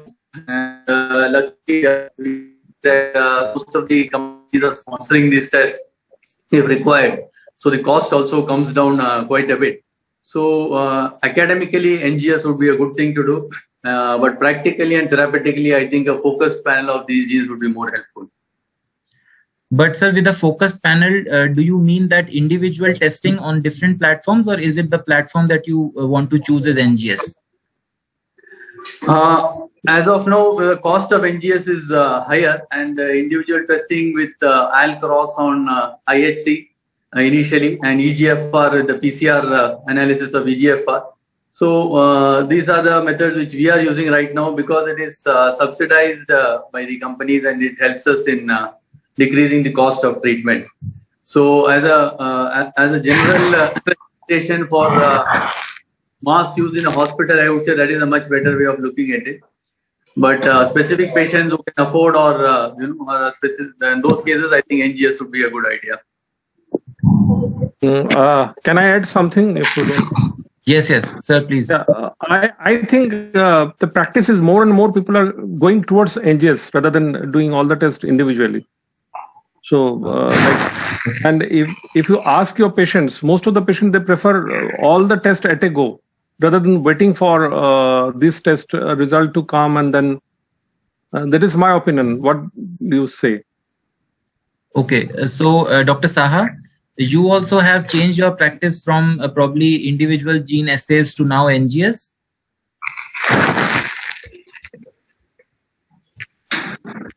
Dr. Rajat Saha, are you there? Okay, so Dr. Praveen Jain, can you take this question? Have you also changed your practice now from the individual assays to a comprehensive NGS if patient is affording and cost is not a constraint?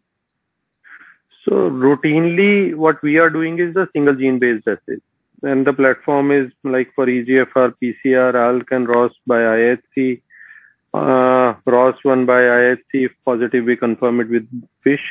But the thing is that the choice of single gene based assay versus multi gene based assay, it is about the affordability, it is about the availability, and it is about the turnaround time. So it all depends on that. So in RGCI, we get the result of EGFR ALK ROS within 4 to 5 days time. But if we see the NGS testing, so it takes around 2 to 3 weeks time. So it is more feasible for us to go ahead with single gene based assay initially. But definitely now with the good availability of NGS and the validity of NGS, So we have now started using more and more of NGS in our clinical practice. But as an initial thing, so we are definitely going ahead with the single gene based assays. So what you practice is that you go for single gene assays, and if all of them are negative, then only you most of the time. So if all of them are negative, NGS. we go ahead with chemotherapy, and along with that, we Parallelly send it send for for NGS parallelly for all these things. Okay, but then there are few panelists who probably want to put their money on NGS and not on single gene assays. So is there any particular scenario where we would like to do only the single gene assays and not go for NGS at all? Dr. Chaturbhuj, any particular scenario that you can think of? And when I talk about this scenario, I'm actually pointing towards the turnaround time. So suppose this lady that you're talking about, a 70-year-old lady, she is having asymptomatic brain mets. And because she is a lady, she's an Asian, and she's a non-smoker, there are chances that she could be a biomarker mutation positive. So in such a case, would you like to check for single gene assays first, just because the turnaround time is less for single gene assays, as Dr. Jain very correctly pointed out? So ultimately, it all depends on the cost constant, as Suresh sir told. So I fully agree. If cost is not a constraint, we are talking about a patient who's come to RGCI where cost is not a constraint. Then would you still want to do a single gene assay or an NGS in the given scenario? A patient is having asymptomatic brain mets. She is having demographics which would probably tell us that she is likely to have a mutation, biomarker mutation positive status. So hypothetical scenario for my cost is the constraint. Cost is not a constraint, patient goes to 40. So that's another issue, but still I would like to tell that in such case I would like to do IHC, ALK by IHC, and I would like to send for the NGS if cost is at all not the constant, because the ALK by IHC report we will get in another I think 24 to 48 hours, and we would like to proceed with NGS because since you told that patient is a non-smoker Asian female with brain metastasis. Although 70 year age is against the diagnosis of ALK positive disease, but still I would like to proceed with ALK by IHC with NGS. Okay, so the consensus is that everybody would like to use the NGS, but there are two problems. I think one is the cost, of course, and the other is the turnaround time. If the turnaround time can reduce a bit, then everybody would like to use NGS for the upfront testing of all the mutations possible. I think the intermediate path between NGS and single gene testing is that there are few companies which are offering a limited panel NGS where the 5 genes are tested by NGS platform and the report comes in 10 days time. At times they are giving report in 8 days as well. And this can probably be an intermediate path. Of course, when this is negative, then we have to resort to either a hotspot NGS or a comprehensive NGS. Also, the last year gone by, October and August and October, these were the months when Guardant 360 and Foundation One Heme got an approval for mutation testing in all solid cancers.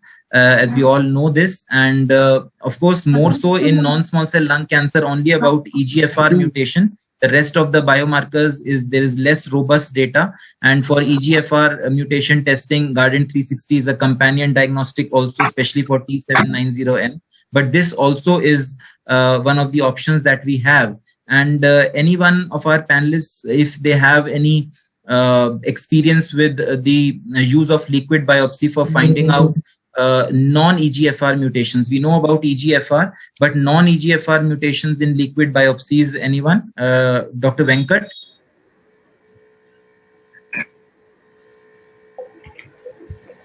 Dr. Venkat, are you there?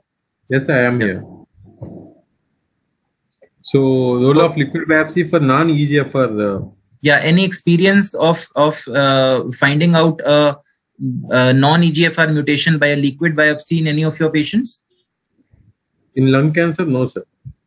Only only for in their case of EGFR afferent mutation and T790M. Except for that, I haven't used liquid biopsy for any other mutation. Okay. Dr. Mudassir, any of your patients where EGFR or non-EGFR mutation you've detected by liquid biopsy?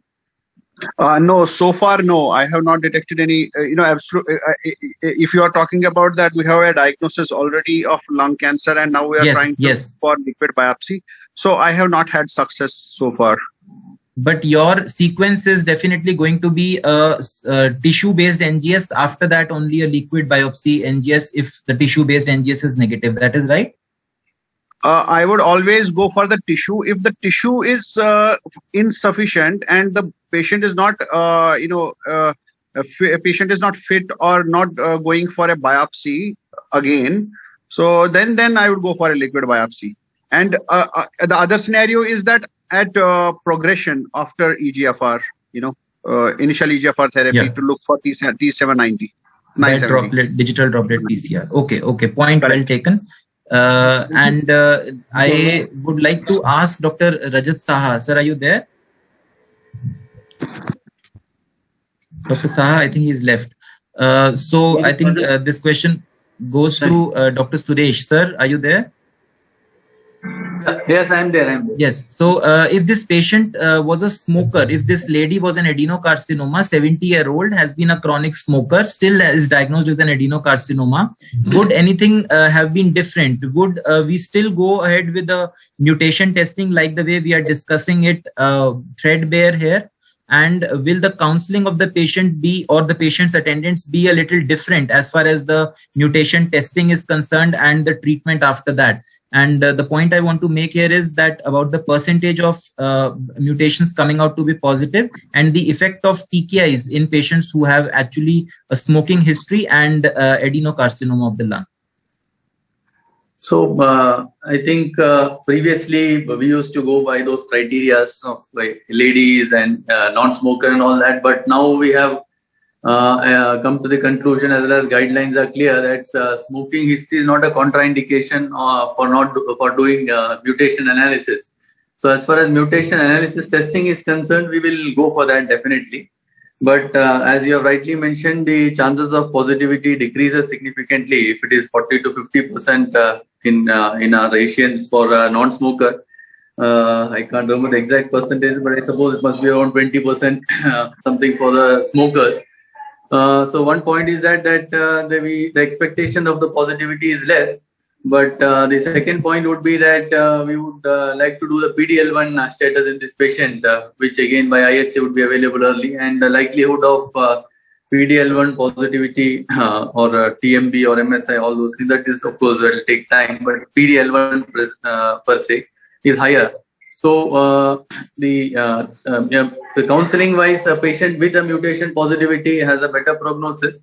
In smokers, of course, it is if the mutation is positive, I think smokers or non-smokers, the response will be there. So that would be the counseling. I think as far as this thing is concerned, the prognosis would be slightly worse compared to the non-smoker. Yes, sir.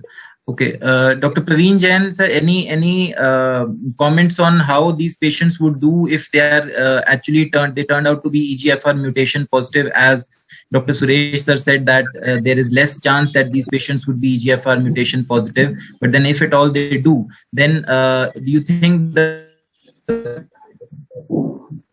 PFS?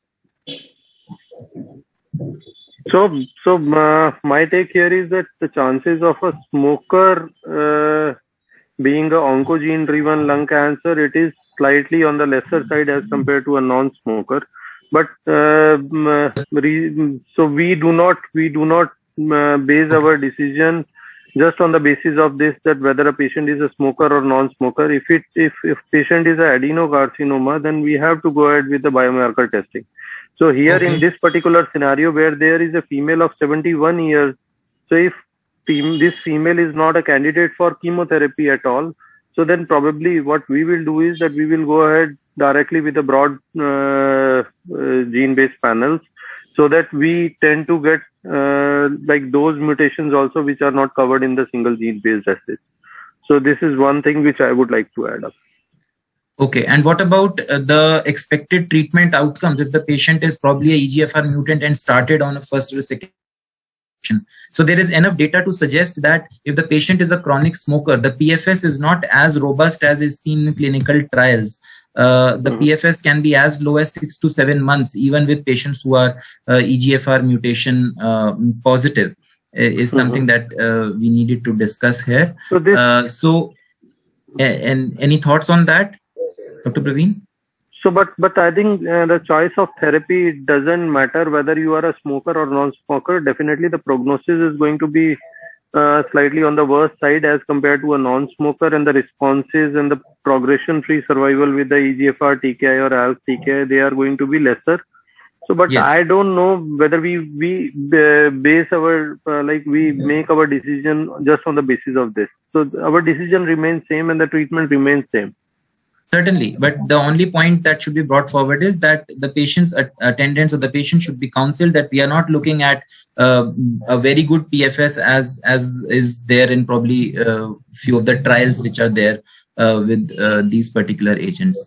So talking about how do we go about selecting our TKIs to optimize the treatment in mutant Dr. Rajat, EGFR? I have a point. Dr. Rajat, excuse me. Yes, please go ahead. So regarding the smoking part, if we are talking about, for example, BRAF, it will be more common in the smokers. Yes.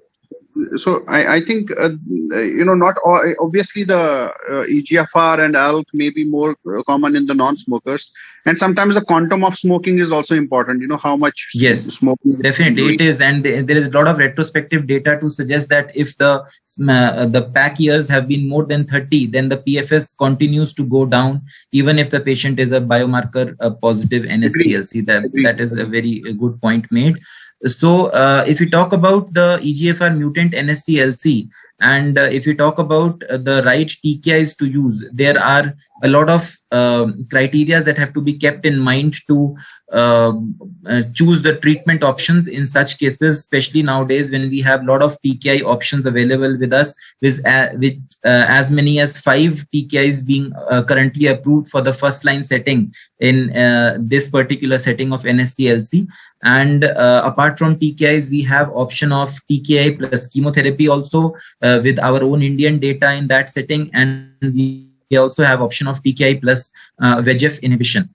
So selecting the right TKI in 2021 is really not a cakewalk. There are many factors that have to be decided. We're talking about all in the first line, and these are the certain factors that have to be decided. So if I have to ask each one of you, that which is the one TKI that you are most comfortable with, cost need not be a constraint. These are the factors that we consider while choosing a patient of mutant EGFR NSCLC, out of which the 6th number, the cost, probably if we keep that out of the picture just for theoretical discussion, just for the discussion part, then what all are the factors that you consider, and out of all the available TKIs, which one do you think is the best for a patient? I'm talking about only TKIs. So we start with Dr. Suresh sir. Sir, any thoughts on that? Yes, I think it's. And I'm talking about patients where right now we are keeping the brain metastasis out of the picture. So cost is not a constraint and there is no brain metastasis. We have scanned the brain. So then what will your choice be?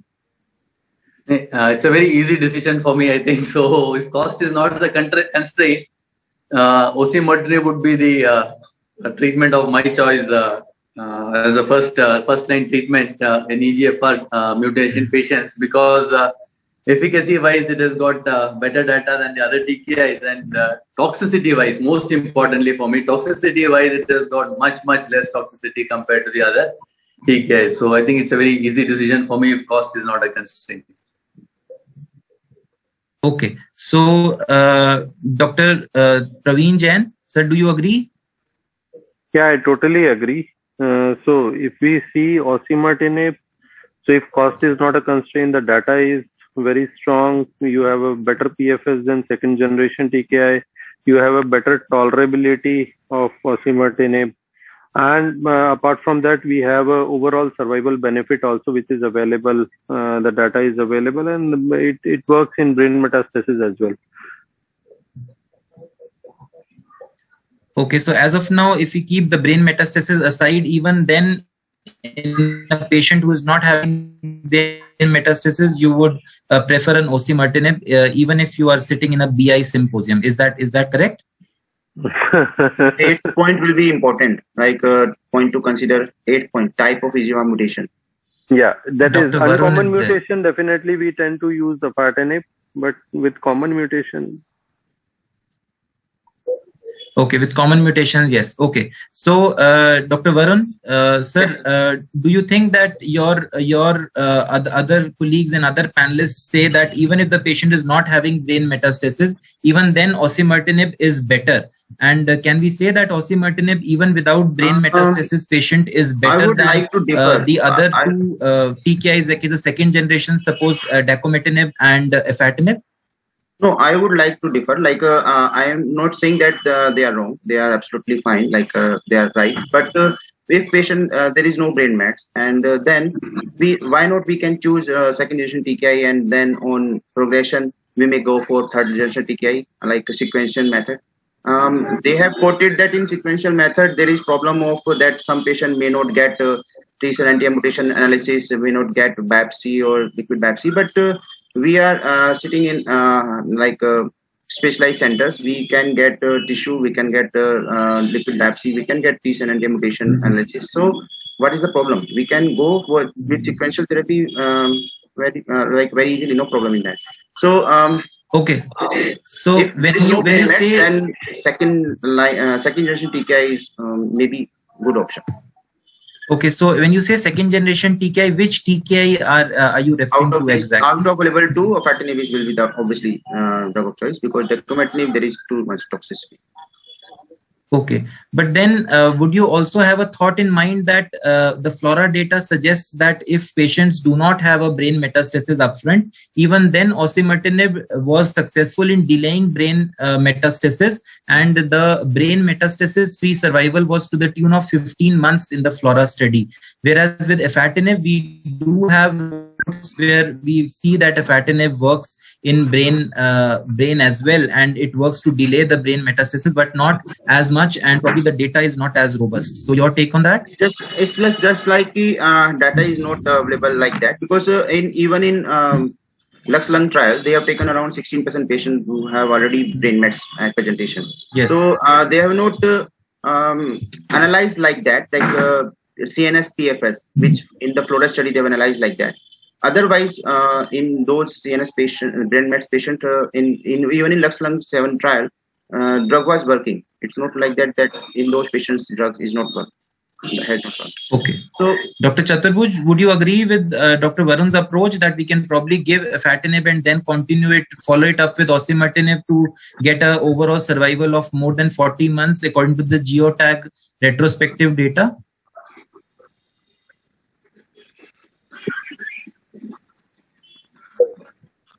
Dr. Chaturbhuj, are you there?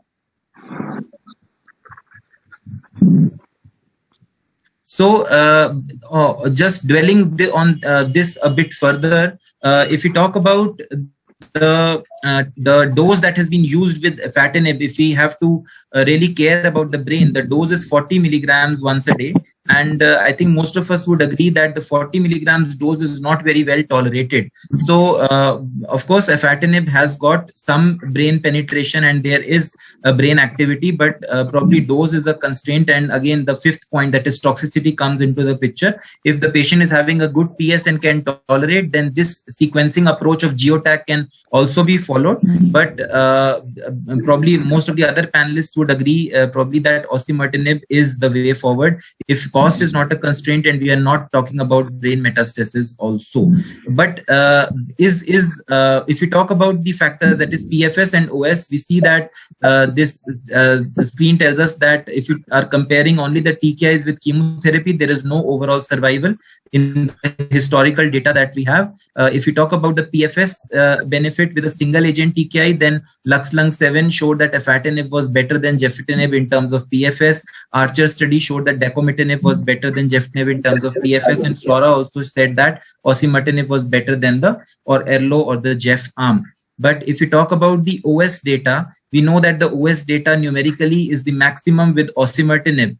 but there are certain caveats also to this particular thing. If you talk about Lux Lung 3, 6 or 7, then the Del 19 subgroup has had an overall survival of in the excess of 30 months, 33 to 36 months is the range. So this also is not bad at all. Of course, these are cross trial comparisons that we are doing between osimertinib and afatinib for the want of any real phase 3 trial between a third generation and a second generation TKI. But then numerically, of course, osimertinib in terms of survival does win the race. But then osimertinib, is it actually an unparalleled king, or there are certain factors which can bring down osimertinib as well? And this is one factor that I want to really discuss, is about the ethnicity. So does ethnicity also matter in your clinical decision as to which TKI should be used? And I go to Dr. Chaturbhuj if he is available. Dr. Chaturbhuj, are you there? I think he's left. Dr. Mudassir, the ethnicity, does it matter when you are choosing between the TKIs in EGFR mutant NSCLC? Again, cost not being a constraint.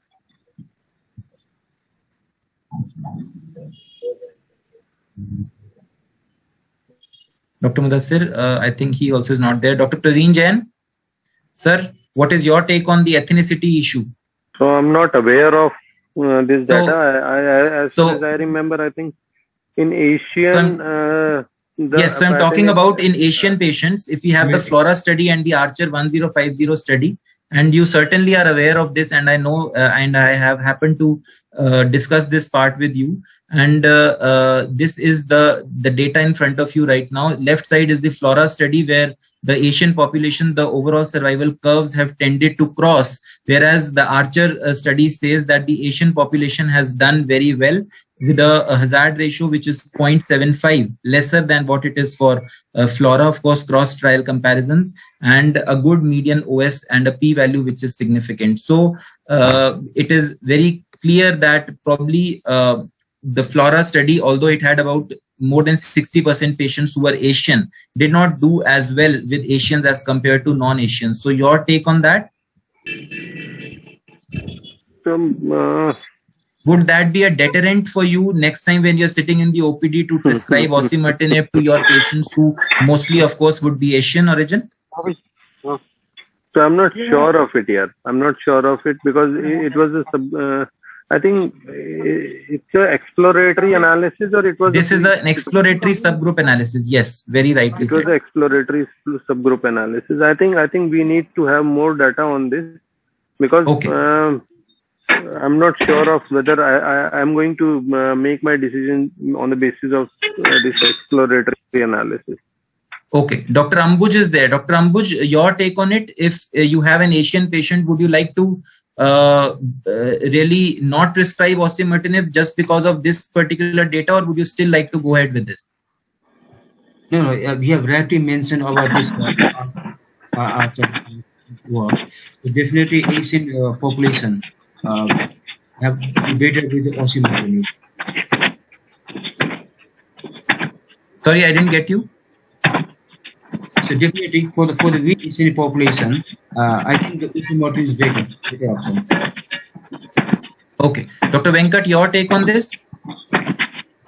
As you said, the OS data in the FLORA trial, it is showing that there is no benefit in Asian patients, but we all do know, like the same question which you have asked, like sitting in OPD, whether you will choose between osimertinib or definitely it will be osimertinib with no second thought.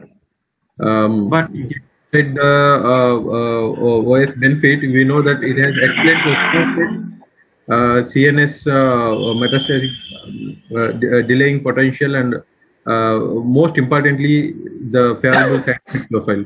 So I think there is no other option except osimertinib as of now. Dr. Rajat, can I make?